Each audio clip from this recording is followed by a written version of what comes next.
Fala, meus consagrados e consagradas, boa noite. É um vídeo meio que aleatório, sem muito compromisso de ensino, mas é só para mostrar para vocês a importância de vocês não ficarem presos a uma determinada linguagem de programação. O quão é importante é você aprender novos conceitos, novos paradigmas, até para você ter uma amplitude maior da área em que você atua, ou até mesmo a gente tem que se lembrar de que nós somos pessoas desenvolvedoras, por mais que a gente se especialize numa determinada linguagem, é de extrema importância que você, pessoa desenvolvedora, possa saber outros paradigmas, outros padrões. Então, por que eu tô gravando esse vídeo? Porque já faz algumas semanas eu tenho estudado bastante Golang.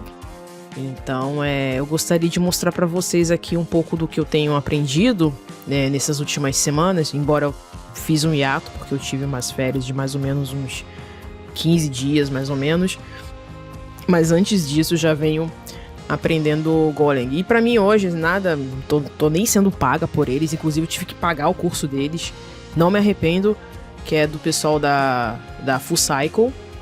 Tô até num módulo deles de comunicação entre sistemas, estou gostando bastante do conteúdo deles, e como eles falam bastante de Golang, me senti na vontade ali de comprar o curso deles, e eu tô gostando bastante.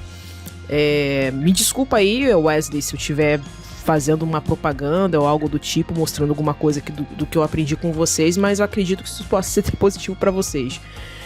Tem uma parte do conteúdo deles que eles falam sobre comunicação entre sistemas e fala das diferentes formas de você usar, em que momento você deve usar o gRPC, REST API e por aí vai. Eu estou justamente na parte de gRPC e aprendendo um pouquinho mais em usar o Golang, tá? Sempre tive vontade mesmo, isso já estava na minha lista de desejos, de coisas que eu gostaria de aprender durante este ano de 2023 incluso. A questão também de Azure OpenAI e LangChain, isso é uma coisa também que eu preciso colocar na minha métrica esse ano, até porque faz parte do meu escopo de trabalho, mas o Golang era uma coisa que eu já queria aprender já há algum tempo, e eu falei, cara, eu só vou aprender mesmo se eu pagar alguma coisa, e vendo que aquele dinheiro investido que não foi tão barato, eu tenho que estudar aquilo ali. Então, eu tô tirando esse dia hoje de feriado, que hoje é dia 7 de setembro, não sei em que dia que vocês vão ver esse vídeo. Novamente, não é um vídeo para ensinar nada, é só para mostrar para vocês a facilidade que é a linguagem. Como vocês sabem, o meu escopo de conhecimento dentro da comunidade técnica é justamente saber TypeScript, JavaScript, mas mais voltado ali pro lado do server-side, do back-end. Nos meus primórdios do início da linguagem de programação, eu atuei bastante com .NET, ASP clássico também, usando jQuery, o famoso Bootstrap, lá nos meados de 2011, 2012, 2013 até 2015, mais ou menos. Aí a partir de 2016, na metade de 2015 até os dias atuais, trabalhando continuamente ali com Node.js, o JavaScript no server-side usando Node.js, e agora mais intensamente aí com TypeScript no back-end, né?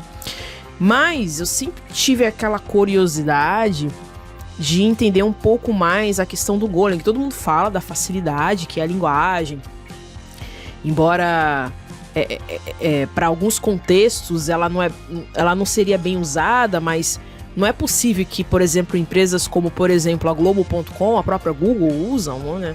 E tantas outras, né? Então, eu queria entender um pouquinho mais do contexto da linguagem e simplesmente assim, eu tô gostando e eu não tenho preconceito nenhum de aprender outras linguagens.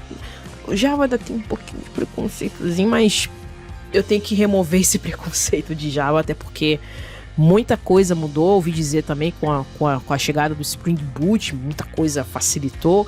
Mas eu gostaria de mostrar para vocês, inclusive, eu vou até compartilhar aqui a minha tela, numa parte do curso deles, né, da Full Cycle, novamente, assim, com toda a sinceridade, não tô sendo paga, não ganhei nada deles, só simplesmente mostrando aqui que de fato o curso é bom, mas só para mostrar para vocês também a questão da facilidade da linguagem, até para provar para vocês que a importância de vocês saírem um pouco do escopo da bolha de saber somente uma única linguagem. É importante você se especializar numa determinada linguagem, mas é importante também você se adaptar e aprender novos paradigmas, né?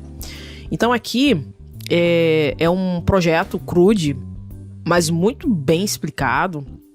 Não é um CRUD qualquer. É um CRUD feito em gRPC usando Evans. O Evans é um serviço para fazer a comunicação ali dos protos, enfim.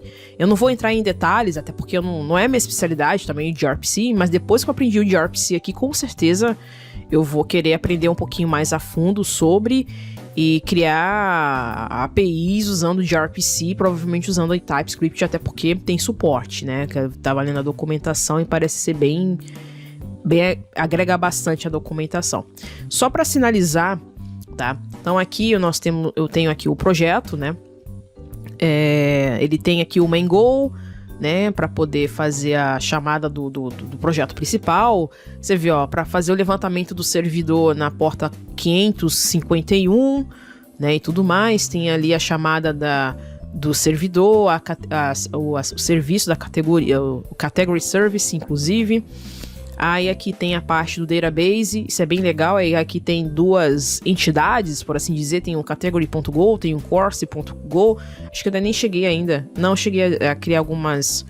Aí aqui, como você sabe, você está dentro de um folder chamado database, então por consequência vocês entendem que aqui está sendo estruturado toda a questão relacionado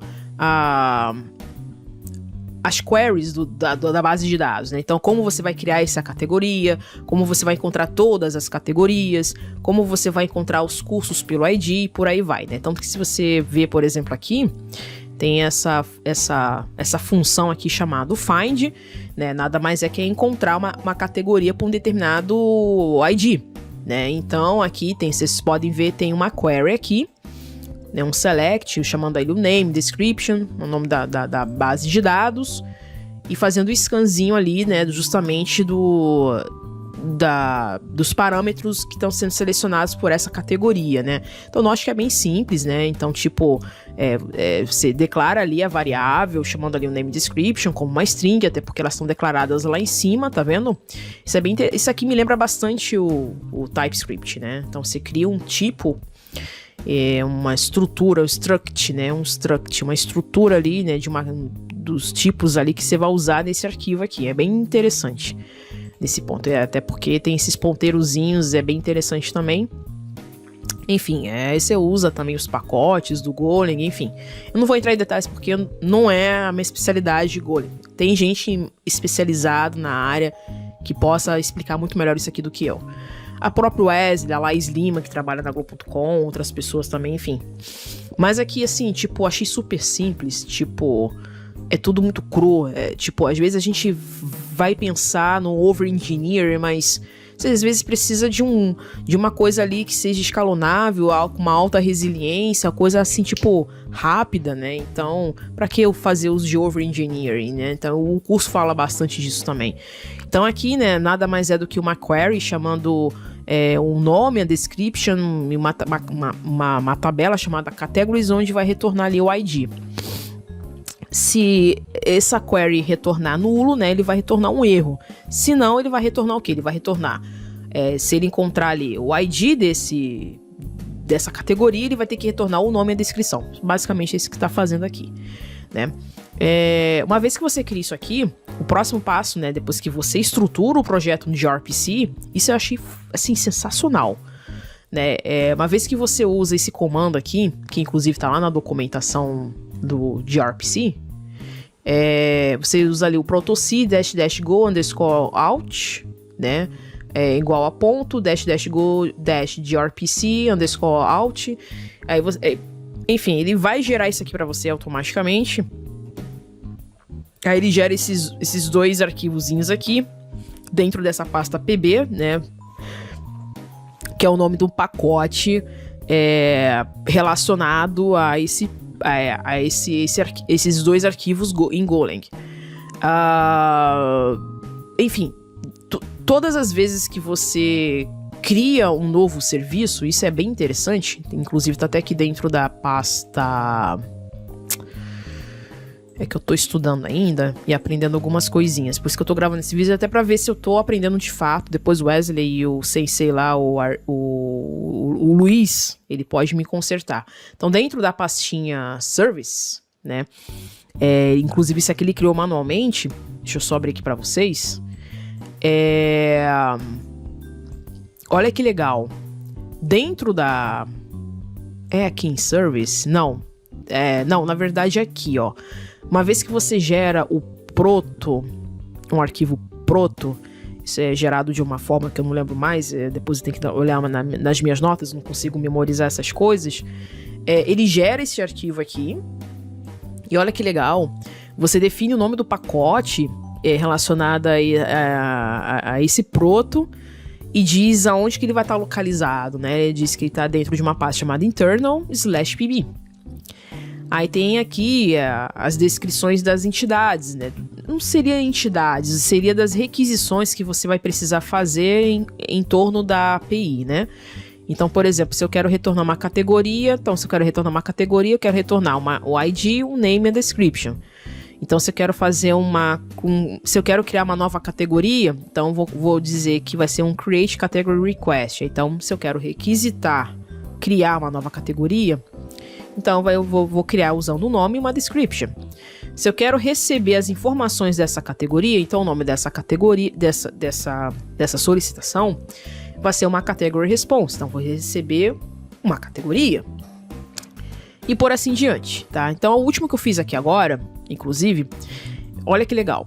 Quando você quer definir um serviço para ser utilizado dentro do gRPC, usando ali justamente esse arquivo .proto, ele define ali como RPC, aí você define o nome do serviço, né, que será criado, depois gerado ali por este comando aqui, e injetando praticamente, por assim dizer, o que você pretende com esse serviço, né? Então, se eu quero retornar uma categoria pelo ID, logo eu tenho que criar uma category get request retornando o ID.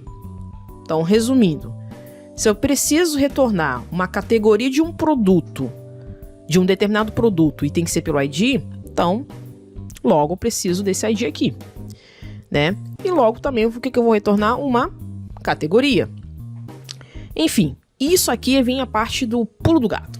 Uma vez que você define o serviço, né, dentro do proto, aí você executa este comando aqui, referenciando justo onde você incluiu o serviço. Uma vez que você gera, olha que legal. Quando você estrutura um projeto usando o Golang, ele gera, deixa eu só ver aqui para vocês. Deixa eu ver onde que tá. Tem um outro arquivo aqui. Ele gera esses dois arquivos aqui, ó, tá vendo? Tanto que lá no início, tá vendo? Ele tem aqui go_package igual a internal/pb, tá vendo? Aí quando você vem aqui, ó, acho que é aqui. Não, perdão, é aqui. É aqui. Em course_category_grpc.pb.go. Uma vez que você executa esse comando aqui, ele gera automaticamente para você um contrato desse serviço recém-criado. E olha que legal, automaticamente ele gera para você. É só simplesmente copiar isso aqui. Mano, é simplesmente copiar isso daqui e começar a implementar esse serviço. Aí que explica, né? Você copia isso aqui. Aí, uma vez que você tem a pasta service criada, né? Deixa eu só ver onde que ela tá aqui.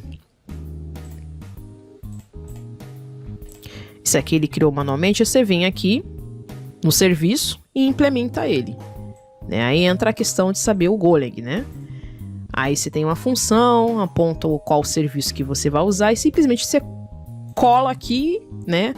Claro, né, que vai ter algumas mudanças, né? Por exemplo, aqui você já vai remover se a gente não precisa desse call option aqui, né? A gente precisa dizer qual é o pacote que referencia este category get request, que ele tá lá dentro de PB, né? Tanto que ele já vai identificar, né? Aqui também category também, que é PB ponto, e por aí vai. Aí já começa a lógica em torno dessa requisição. Então, novamente, se eu quero retornar uma categoria pelo ID, olha que legal, né? Você pega a categoria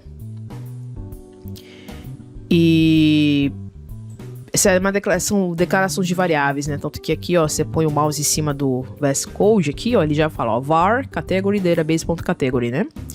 Então aqui a gente tá pegando aqui, ó, C, que é o contexto, ponto, category db, ponto, find. Esse find está vindo da onde? Justamente da pasta database/category. Lembra desse select aqui, ó? A gente vai precisar dele. Isso é muito legal. Né, de pegar a informação pelo ID, né? Tanto que se eu pegar esse sim aqui, ó, lá, ele vai pegar as informações que eu preciso desse cara aqui. Inclusive porque também eu delimitei que é o ID, né? Bom, enfim, aí vai fazer uma análise, né, para saber se esse ID existe. Se não existir, ele vai retornar nulo ou um erro. Mas se ele existir, o que ele vai fazer? Você cria uma variável chamada category response, onde esta variável vai ter que apresentar, né? Ela vai apresentar o ID, o name e a description. E tá feito. Tá? E dá o retorno category response ou nulo, né? Porque ele pode retornar a resposta desse ID ou nulo. Aí, deixa eu executar isso aqui para vocês. Olha que legal. Aí entra também a questão de usar o Evans. Depois vocês podem pesquisar sobre ele. Escreve assim no Google, Evans gRPC. Tá? Eu vou executar o código, só para vocês verem a facilidade que é. Go run cmd gRPC server, o main go, né, para poder levantar o serviço do Golang. Beleza, podia ter colocado uma mensagenzinha ali. Abrir um outro terminal. Aí agora vai vir o pulo do gato. Aí aqui nesse caso, eu vou usar o Evans, tá? E nesse caso, o Evans, para usar, você usa esse comando aqui, que é o Evans/r REPL. Vou dar um Enter, aí ele vai dar essa frasezinha aqui, More Expressive Universal gRPC Client, exatamente. O Evans, ele é um client para uso do gRPC, inclusive não sei se é só para Golang, mas se tiver para usar para TypeScript, poxa, dependendo até cria um conteúdo sobre isso. Mas note que no momento em que a gente executa o Evans, até porque eu não configurei isso, mas é configurável isso, ele abre justamente a porta criada default do Golang, do gRPC do Golang, né, que é o 551, né, que a gente definiu essa porta, mas ao mesmo tempo também aqui, o Evans, ele pega o localhost, né, tanto que se eu tentar fazer qualquer chamada aqui dos serviços criados, não vai listar nada. Então, para isso, existem os comandos internos do Evans, que depois eu fui lendo a documentação, e eu levei horas, tá, para entender isso daqui, mas em parte foi até bom ter sofrido um pouquinho, porque às vezes a gente fica naquela ansiedade de só ficar vendo as coisas por vídeo, mas é bom a gente também parar um pouco e pesquisar o que está sendo feito, até para poder ler a documentação e entender o que está sendo feito. Existem alguns comandos internos aqui que nos auxiliam bastante. Isso eu gostei pra caramba do Evans. Então, por exemplo, se eu quiser identificar, por exemplo, o pacote que está sendo utilizado neste projeto, que poderia, por exemplo, a gente está lidando aqui com um projeto com uma API que tem duas entidades ali, tem categoria e curso, mas poderia ser um projeto, um microserviço um projeto com inúmeros microserviços, com inúmeros pacotes. Então, pode ser que tenha 20, 30, 40, não sei se existiria nesse contexto, mas pode existir. Mas nesse caso, olha que interessante, você pode dar um show package, inclusive, ele tem um helper dele, né? Depois eu posso mostrar para vocês aqui, show package. Aí ele vai listar, olha, você tem aqui o reflection, porque para você fazer uso do Evans, precisa fazer uso do reflection, aí já vai entrar um detalhe especificamente do Golang, que eu não vou entrar em detalhe, mas olha ali o pacote, né? Mas, poxa, Glaucio, mas como é que identifica esse PB aí? Simples, tá? No momento em que você cria um proto, né, no Golang, se a gente voltar aqui, se não me engano, aqui, ó, no momento que você cria um arquivo course_category proto, que isso aqui não é criado automaticamente, mas sim você cria manualmente, você já define o nome desse pacote. Poderia ser, sei lá, poderia ser banana, poderia ser maçã, mas por alguma razão, segundo Wesley, né, no próprio curso ele fala que por boa prática, né, se você usa a palavrinha PB, né, deve ser package, alguma coisa, não sei, o protobuffer, se não me engano, uma coisa assim.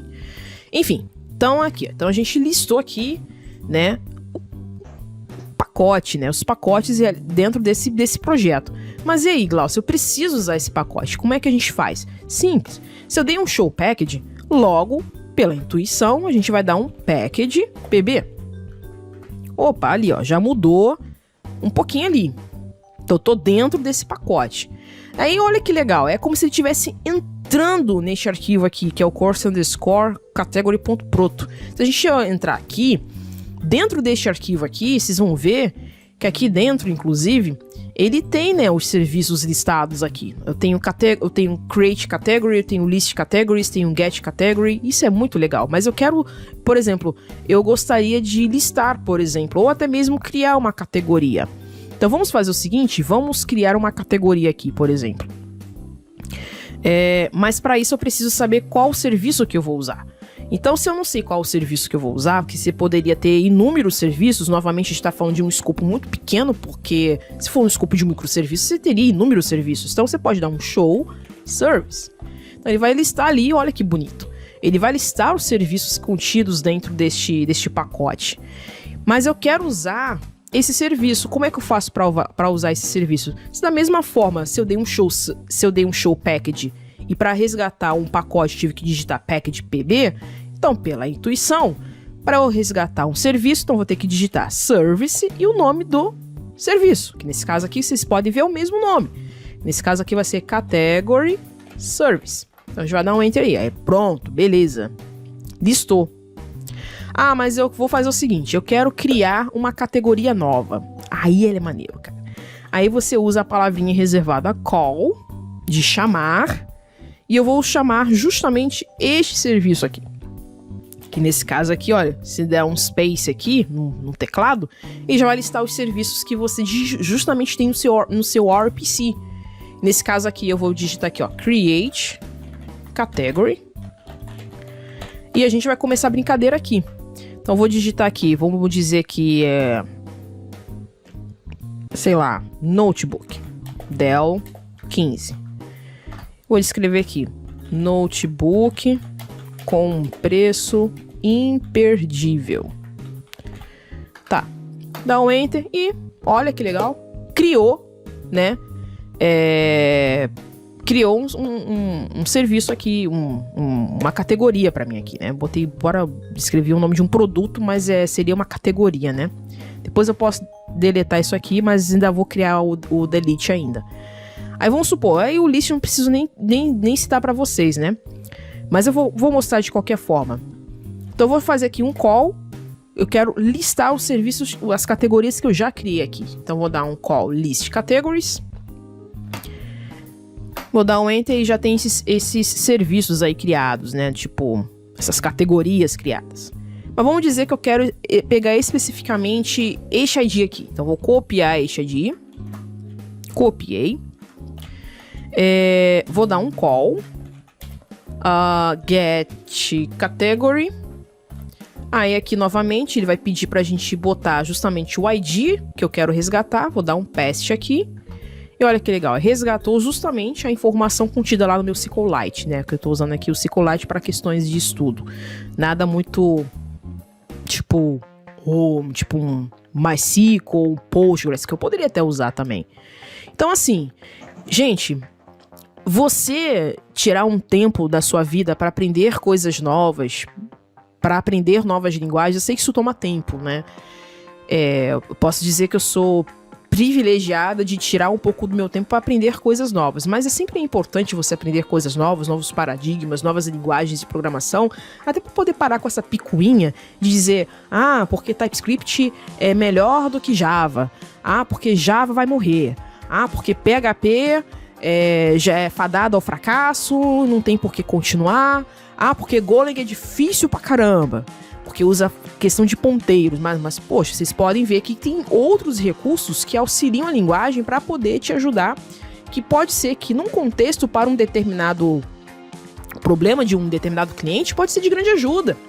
Então assim, esse é o recado que eu gostaria de deixar com vocês, a mensagem, embora eu acabei explicando aqui até mesmo o código, mas eu fui com o intuito de provar para vocês de que eu nunca programei em Golang na minha vida. Eu tô programando em Golang, assim, tipo, botar aí 30 dias programando em Golang, intensamente, por assim dizer, e tipo, me deu vontade até de trabalhar com essa linguagem.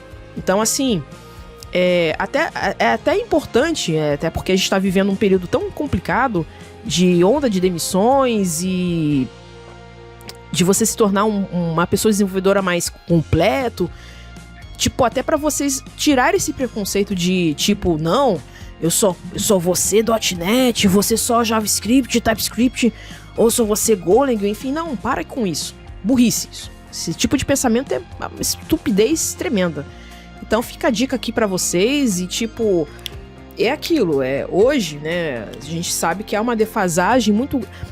Fala-se muito de uma defasagem de demanda de mão de obra, mas... Isso que também é uma outra coisa que eu não entendo, é um paradoxo tremendo. Você vê empresas dizendo que vai faltar mão de obra, mas ao mesmo tempo manda a gente embora. Mas assim, tirem tempo para estudar outras coisas, né? Fica a dica aí, aprender, por exemplo, cloud, aprender também até mesmo a questão de inteligência artificial, e essa questão de AI generative também, acho que é super importante. Eu mesmo, eu tô num projeto que eu não posso estar dando muitos detalhes aqui internamente na Microsoft, em que eu tô, tipo, penando para aprender, né? Que é Azure OpenAI com Azure OpenAI com LangChain, até porque é mais específico ali para TypeScript, ou até mesmo quem quiser trabalhar com Python também. Então, assim, é importante você estar ciente, mas também não tá tão envolvido com coisas tão hypadas também, que você vai ver que, tipo, muito se falou realmente, por exemplo, de GraphQL, né? Porque GraphQL é o novo paradigma, que não sei o quê, e pararam, inclusive, nessa parte do estudo que eu tô fazendo com eles de mudança de comunicação entre sistemas, eles comentam sobre em que momento você deve usar o GraphQL, né? Mas pouco agora se fala, né, sobre o GraphQL, então... Mas é importante você aprender. Pode ser que em algum momento você precise usar GraphQL, né? Então você acaba se tornando realmente uma pessoa desenvolvedora mais completo, né? Mais completa também. É super importante vocês terem essa noção de aprender outros paradigmas, outras linguagens, até porque, por exemplo, se você é uma pessoa tipo, muito focado numa determinada linguagem, mas se você é mandado embora, né, então fica um pouco mais complicado para você conseguir um trabalho, por exemplo, né, porque você tá preso à linguagem. Então eu falo sempre com a pessoa não ficar preso à linguagem. É importante a pessoa ser especialista numa linguagem, mas não ser presa a uma linguagem. Então é extremamente importante você aprender estrutura de dados, é uma coisa que eu preciso rever. Aliás, isso é uma coisa que a cada 1 ano ou 2 anos, toda pessoa desenvolvedora tem que estar revendo. Estrutura de dados, algoritmos, né? Padrões de design também, acho que é super importante, é uma coisa que eu acabo deixando um pouco de lado também. Então é extremamente importante a gente aprender essas coisas, porque num momento desse, de ondas de demissões, se você ser uma pessoa que saiba um pouco mais, né, e sabe ser uma pessoa que consiga pegar em diferentes linguagens, você, tipo, por mais que você seja uma pessoa especialista em JavaScript ou TypeScript ou o que for, .NET, mas souber trabalhar com outras linguagens, cara, emprego vai ter. Isso vocês podem ter certeza, emprego vai ter. Bom, era esse o recado, pessoal. Lembrando que eu vou estar voltando com novos vídeos em breve. Acredito que lá para o final de setembro já vou começar com alguns vídeos relacionados a LangChain com Azure OpenAI, que é uma coisa que realmente, de fato, eu preciso aprender por questões do trabalho, mas acredito que seja importante para vocês também. E é isso, pessoal. Fica a minha dica aqui para vocês no dia e nos vemos no próximo vídeo, pessoal. Tchau, tchau.